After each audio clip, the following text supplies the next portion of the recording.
Hello'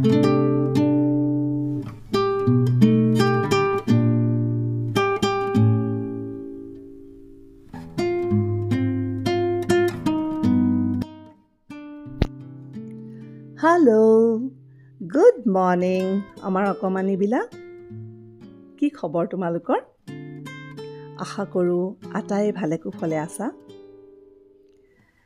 এতিয়া এয়া চোৱাচোন বাৰু, এই যে ছবিকেইখন, মই যদি তোমালোকক এয়া কি হয় বুলি সোধোঁ, তোমালোকৰ হয়তো উত্তৰটো হ'ব ট্ৰী। আৰু তোমালোকে জানা আমি অসমীয়াত ট্ৰী মানে গছ বুলি কওঁ। ট্ৰী মানে হৈছে গছ। কিন্তু গছ বুজোৱা শব্দ, গছৰ সমাৰ্থক শব্দ অসমীয়াত আৰু কেইবাটাও আছে। এতিয়া সমাৰ্থক শব্দ মানে কি বুজি পাইছানে? সমাৰ্থক শব্দ মানে হৈছে চিনোনিমছ। আজি আমি শিকিম গছৰ চিনোনিমছ আৰু কি কি আছে বাৰু অসমীয়া ভাষাত। মই কৈ গৈছোঁ, তোমালোকে মন দি শুনিবা আৰু মনত ৰাখিবলৈ চেষ্টা কৰিবা দেই। এনেকৈ লাহে লাহে অলপ অলপকৈ শিকি থাকিলে তোমালোকে অনুভৱ কৰিবা এদিন যে, তাৰমানে তোমালোকে ফিল কৰিবা যে আমাৰ অসমীয়া ভাষাটো কিমান বেছি চহকী, কিমান বেছি ৰিচ, সমৃদ্ধ এটা ভাষা। ঠিক আছে, এতিয়া মই গছৰ সমাৰ্থক শব্দকেইটা কৈ দিছোঁ শুনা।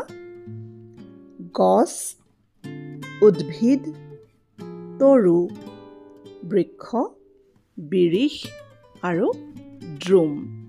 আৰু যদি ক'ৰবাত পোৱা ডাঙৰ মানুহক সুধি পেলাই, তেতিয়াহ'লে মোক জনাব পাৰা। ঠিক আছে, এতিয়া চোৱাচোন কিমান কেইটা মানে গছৰ চিনোনিমছ আছে, সমাৰ্থক শব্দ আছে অসমীয়াত। ভাল লাগিল ন জানিব পাৰি? কিন্তু মনত ৰাখিবলৈ চেষ্টা কৰিবা দেই। কেতিয়াবা আজি আমি নতুনকৈ শিকা যিবিলাক চিনোনিমছ, যিবিলাক সমাৰ্থক শব্দ শিকিলা, সেইবিলাক তোমালোকে নিজে ব্যৱহাৰ কৰিবা, কথা কওঁতে ক'বলৈ, ইউজ কৰিবলৈ চেষ্টা কৰিবা। তেতিয়া ভালদৰে মনত থাকি যাব। চে ফৰ এক্সাম্পল, আমি যে কেতিয়াবা গছ ৰোৱা এক্টিভিটি কৰোঁ, চে June 5th world environment day বা এনি আদাৰ তেনেকুৱা স্পেচিয়েল ডে লাইক ইয়'ৰ বাৰ্থডেজ, আমি কেতিয়াবা গছ পুলি ৰুওঁ, হয়নে? তোমালোকৰ স্কুল বা ছ'চাইটি বা আনকি আমাৰ অসম এছ'চিয়েশ্যন চেন্নাইও কিন্তু গছ ৰোৱা কাৰ্যসূচী, এক্টিভিটি ৰাখে কেতিয়াবা। এতিয়া তোমালোকে ট্ৰী প্লান্টেশ্যন এক্টিভিটি বা ট্ৰী প্লান্টেশ্যন ড্ৰাইভ বুলি কোৱা হয়নে? অসমীয়াত এটা খুব ধুনীয়া শব্দ আছে। অসমীয়াত ইয়াক কোৱা হয় বৃক্ষৰোপণ কাৰ্যসূচী। এই যে কৈছিলোঁ ন, গছৰ এটা চিনোনিমছ বৃক্ষ, গতিকে বৃক্ষৰোপণ, ৰোপণ মানে ৰোৱা। গতিকে নেক্সট এনেকুৱা এক্টিভিটি তোমালোকে যেতিয়া পাৰ্টিচিপেট কৰিবা, তেতিয়া কেতিয়াবা অসমীয়াটো ক'বাচোন যে আমি বৃক্ষৰোপণ কৰিলোঁ, বৃক্ষৰোপণ কাৰ্যসূচী। তেনেকৈ কৈ থাকিলে গছৰ এটা চিনোনিমছ বৃক্ষ তোমালোকৰ মনত ৰৈ যাব, হয়নে? আৰু আমি যদি এটাও নতুন শব্দ শিকিব পাৰোঁ, ব্যৱহাৰ কৰিবলৈ শিকোঁ, তো সেয়াও বহুত ডাঙৰ কথা, সেইটোও বহুত। আৰু যদি আমি কেতিয়াও নকওঁৱেই, তেতিয়া কি হ'ব? আমি নকওঁতে পাহৰি এদিন নিজৰ ভাষাটোৱে হয়তো আমি নজনা হৈ থাকিম। কিন্তু আমি সেইটোতো হ'বলৈ দিব নোৱাৰোঁ, হয় নাই? আমি নিজৰ ভাষা আমি নিজেই নক'লে, নিজেই মনত নাৰাখিলে কোনে ৰাখিব? গতিকে তোমালোকেই হৈছে নেক্সট জেনেৰেশ্যন, তোমালোকে আমাৰ ভাষাটো আৰু আগলৈ লৈ গৈ থাকিব লাগিব, হয়নে? গতিকে আমি চেষ্টা কৰিম দেই। আচ্ছা, এতিয়া কথা হ'ল, আজি বাৰু ৰাতিপুৱা হঠাৎ তোমালোকক গছৰ কথা ক'বলৈ কিয় মন গ'ল? চোৱা, তোমালোকে সকলোৱে গম পাইছাই, যোৱা এমাহ ধৰি পেলাই তোমালোকে দেখি আহিছা, হয় নাই?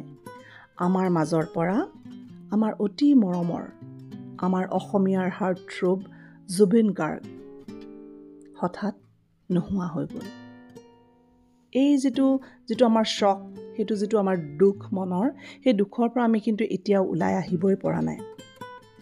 কিন্তু আমিতো কেৱল দুখ কৰি থাকিলেই নহ'ব, হয় নাই? বা ধূপ চাকি জ্বলাই ফটোৰ আগত আমি ট্ৰিবিউট দি থাকিলে আমাৰ হ'ব জানো? আমি প্ৰকৃতাৰ্থত, সঁচা অৰ্থত কাৰোবাৰ প্ৰতি শ্ৰদ্ধা জনাবলৈ হ'লে, আমি কাৰোবাক আমাৰ মাজত জীয়াই ৰাখিবলৈ হ'লে, সেই মানুহজনৰ যি পজিটিভ কথাবোৰ, তেখেতৰ যিবিলাক থট, চিন্তাধাৰা বা আদৰ্শ, সেই আদৰ্শৰে আমি কাম কৰিব লাগিব। তেতিয়াহে হয়তো তেখেতৰ আত্মায়ো শান্তি পাব আৰু প্ৰকৃতাৰ্থত তেখেত আমাৰ মাজত জীয়াই থাকিব। এতিয়া তোমালোকে জানানে তোমালোকেতো জানা যে জুবিন গাৰ্গ এজন great singer lyricist music composer director actor film maker এইবিলাক আছিলে আৰু ইয়াৰ উপৰিও কিন্তু তোমালোকে জানানে তেখেত এজন সাংঘাতিক অতি বেছি প্ৰকৃতি প্ৰেমী আছিলে নেচাৰ লাভাৰ আছিলে খুব ভাল পাইছিলে জীৱ জন্তু চৰাই চিৰিকটি তেখেতে খুব ভাল পাইছিলে আৰু বিশেষকৈ গছ তেখেতে অতি বেছি ভাল পাইছিলে সেইকাৰণে তেখেতে য'ত আছিলে নিজৰ ঘৰ নিজৰ ষ্টুডিঅ' য'তেই আছিলে চাৰিওফালে তেখেতে খুব বেছি গছ গছনি নিজে হাতেৰে ৰুই মেলি লগাইছিলে নিজে তাৰ যত্ন লৈছিলে আৰু তেখেতৰতো বহুত ডাঙৰ ফেন ক্লাব আছে সেই ফেন ক্লাবৰ থ্ৰুৰেও তেখেতে প্লান্টেশ্যন ড্ৰাইভ অসমত বহুত কৰোৱাইছিলে বহুত গছ গছনি ৰুৱাইছিলে আৰু সকলো সময়তে মানুহক গছ ভাল পাবলৈ কৈ আছিলে যে গছ ৰুব লাগে আৰু তেখেতে গছ কাটিলে খুব বেয়া পাইছিলে গছ কটাৰ বিৰোধিতা কৰি আনকি আমাৰ চৰকাৰৰ এগেইনষ্টত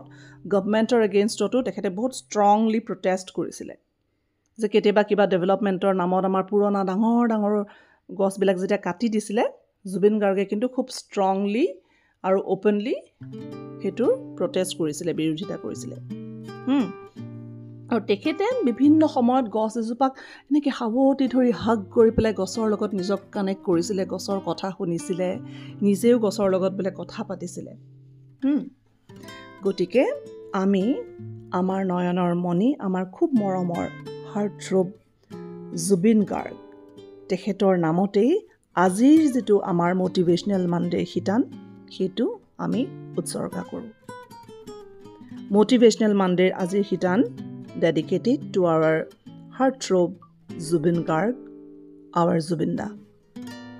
আৰু আমি তেখেতৰ নামতে তেখেতে ভাল পোৱা এটা কাম কৰোঁ আহাচোন মই তোমালোকক ৰিকুৱেষ্ট কৰিম তোমালোকে প্ৰত্যেকেই তেখেতৰ নামত যাতে এটা গছ পুলি ৰোৱা তোমালোকৰ নিজৰ ছ'চাইটিটো ৰুব পাৰা বা আমি যিহেতু চিটি লাইফ ফ্লেটত থাকোঁ গতিকে এটলিষ্ট আমি এটা ইনডোৰ প্লাণ্ট ৰুব পাৰোঁ হয়নে তোমালোকে নিজে এজোপা অকণমানি ইনডোৰ প্লাণ্ট নিজে ৰুই পেলাই নিজৰ হাতেৰে তোমালোকে কেয়াৰ ল'বলৈ চাবাচোন চেষ্টা কৰি চাবা কাৰণ আমি যেতিয়া নিজেই কেয়াৰ ল'ম নিজেই ৰুম তেতিয়া আমি নিজক কানেক্ট কৰিব পাৰিম হয়নে বেছি মৰমটো সোমাব বস্তুটোৰ প্ৰতি আমি গতিকে